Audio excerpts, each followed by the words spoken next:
অ্যাক্সিডেন্টের পর left লেগের left হ্যান্ডের আঙুলের হাড় সরে যায়। ডাক্তার বলে ফুল বেড রেস্ট, কিন্তু সামনেই খেলা, তাই অঙ্কিতা বলল বাকি বডি পার্টস নিতে প্রবলেম হলে অ্যাবসের ওয়ার্কআউট তো করাই যেতে পারে। ওর এই সাহসিকতাকে বাহবা জানাই, তাই ওর জন্য এই ভিডিওটা করা।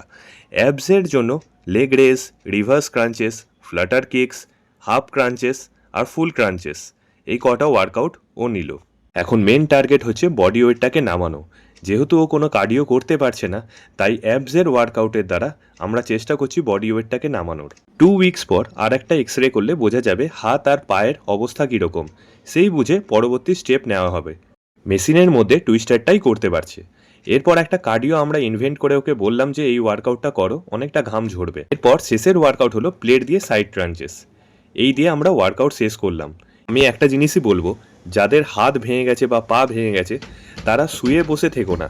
কিছু কিছু ওয়ার্কআউট আছে তোমরা করতে পারবে, চেষ্টা করো, খুঁজে বার করো। আশা করছি অঙ্কিতা আবার 2 উইকসের মধ্যে ওয়ার্কআউটে ফিরে আসবে।